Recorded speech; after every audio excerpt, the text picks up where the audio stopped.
j'espère que chacun va bien, chacun se porte bien dans de très bonnes conditions. Un nouveau jour, un nouveau départ, des nouvelles grâces dans les vies de tout un chacun, dans nos vies, dans vos vies, au Cameroun, partout, paix au monde entier. Alors, aujourd'hui, je vais faire une vidéo. Et dans cette vidéo, je vais donner la recette gratuite à la fin de la vidéo de la maladie qu'on appelle le chlamydia. Mais pendant le cours de cette vidéo, je vais expliquer les bases de ce qui arrive lorsqu'un peuple perd sa culture. Nous allons commencer par une prière. Seigneur, tu es grâce, tu es amour, tu es fidèle, tu es un Dieu fidèle. Je prie pour tous ceux qui me regardent. Seigneur, que ta parole s'accomplisse dans leur vie. En ce dimanche de Pentecôte, je prie, ô Éternel des armées, que la bénédiction attachée derrière la fête de la Pentecôte se multiplie dans leur vie au nom de Jésus-Christ. Tous ceux qui vivent la souffrance dans la chair, tous ceux qui vivent des difficultés financières, des difficultés maritales, je prie, Seigneur, que tu te souviennes d'eux et que tu accomplis ta parole dans leur vie. Au nom de Jésus, Amen et Amen. Shalom, shalom à tous. Amitabha, une fois de plus. Lorsqu'un peuple perd sa culture, n'oublie pas de t'abonner sur notre chaîne pour avoir mes nouvelles vidéos et pour en connaître plus sur la culture africaine. Vous savez, nous, Africains, nous sommes du peuple haïtien. Et le peuple haïtien a subi plusieurs menaces et le peuple haïtien a fini par perdre sa culture. Ça, c'est la vérité. Beaucoup de personnes ne savent pas que la religion autocrate de Haïti, c'est le vaudou. Beaucoup de gens ne le savent pas. En réalité, le peuple africain avait sa culture. Lorsqu'un peuple perd sa culture, ce peuple devient vulnérable. L'Afrique a perdu sa culture. Avec le nom de Jésus qui est chanté partout, à tort et à travers, avec le nom de Jésus qui est chanté partout, le peuple a perdu sa culture. Laissez-moi vous dire, lorsque vous perdez votre culture, lorsque vous perdez la base de ce que vous connaissez, parce qu'en réalité, votre culture est votre base. Oui, ça c'est la vérité. Mesdames, mesdemoiselles et messieurs, chaque Africain, pour se sauver lui-même, doit se référer vers sa culture. Il y a des enfants en Afrique qui ne savent même plus parler leur dialecte. Je vais profiter pour saluer tous ceux qui sont de ma tribu, dans mon patois, dans ma dialecte. Moi je suis Eton, de mon atelier, une tribu au Cameroun qu'on appelle les Etons. Je profite pour saluer tous les Etons du Cameroun.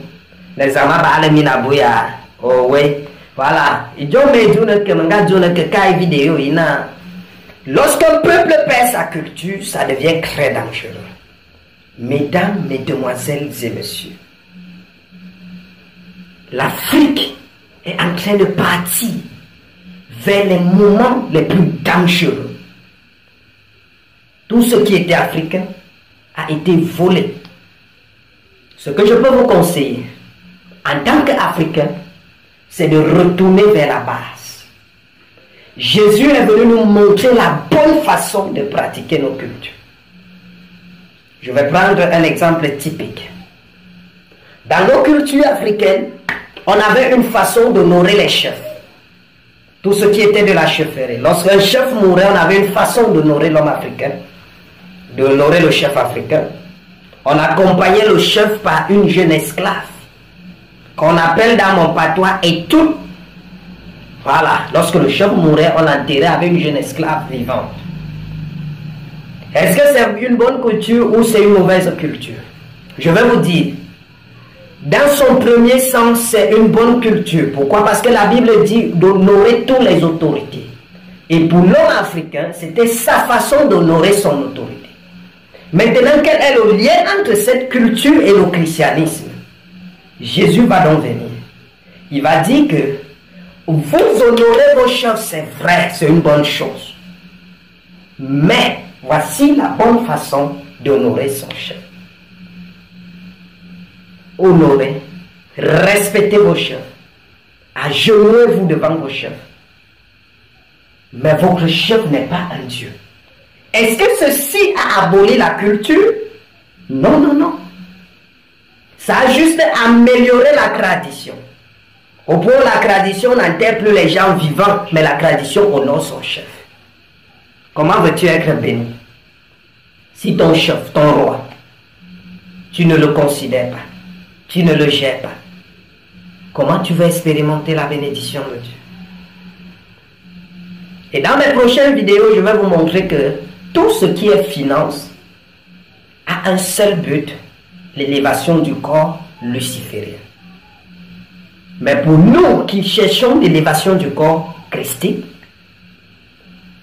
on se refait par nos cultures. Alors je salue tous les métaphysiciens, tous les devins, tous les mages, tous les gardiens de nos traditions africaines, ceux au moins qui se font identifier à la culture africaine. Que Dieu vous bénisse. Amitabha à vous. Que Dieu vous bénisse, vous qui gardez la culture africaine. Maintenant, revenons sur ce que j'ai promis comme un petit cadeau ce dimanche. Les remèdes du chlamydia. Le chlamydia, comme fait des spots publicitaires, celui-ci se lève, il dit je soigne le chlamydia, il dit je fais ceci. Dans la simple culture africaine, pour soigner le chlamydia, on avait besoin du vin de palme. Oui, pour ceux qui sont dans la zone Sahel, Afrique.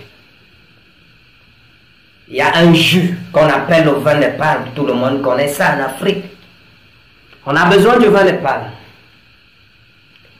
On a besoin de ce qu'on appelle communément dans nos langues le nkwilok. Le sel gère. C'est comme ça qu'on appelle ça.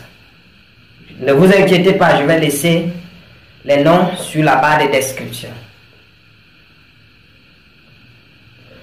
Vous aurez encore besoin, comme seconde chose, vous aurez besoin de la cola. La cola rouge, bien sûr. Vous aurez besoin du piment de Guinée. Pour ceux qui sont du Cameroun, on appelle ça communément le ndong. Il y a la différence entre le piment de Guinée et le juju. Vous allez écraser tous ces composés. Il n'y a pas une heure pour faire ça. À toute heure, mais calculez que quand le soleil baisse. Vous prenez votre vin que vous avez fermenté durant 3 jours. Vous tournez avec ces 3 composés une même pâte mélangée. Baignez-vous 3 fois. Si le chlamydia démarre dans votre corps, c'est que l'Afrique là n'a pas de culture. Mais parce que je sais que c'était efficace. Ma grand-mère l'a pratiqué. Mon arrière-grand-mère l'a pratiqué. Et cela élimine cette maladie. Je dis 3 bains, c'est fini. Juste 3 bains. N'allez pas faire dépenser de l'argent dans les hôpitaux. Mon frère, retourne vers la base. Retourne vers ta culture. Rentre vers la base. Je vous ai donné avec bon cœur. En fait, c'est un devoir pour moi de vous rappeler vos cultures. Je vais donc prier pour vous. Que la grâce de Dieu se manifeste dans vos vies. Et que le Seigneur vous aide à comprendre que nous ne devons pas perdre nos cultures. Que nous revenons dans nos cultures. Je vais directement vous rappeler que je suis le révérend pasteur Jean II Aïna du Cameroun, de la chapelle des mystères. Pour tous ceux qui aiment ce que nous faisons, contactez-nous massivement pour tous vos travaux spirituels, des rituels de haute gamme, des travaux de haute gamme. Par la grâce de Dieu, quelque chose de nouveau va changer dans vos vies. Que le Seigneur vous bénisse. Bonne fête de la Pentecôte. Portez-vous bien. Que la bénédiction de l'Éternel descende sur vous. Au nom de Jésus. Amen.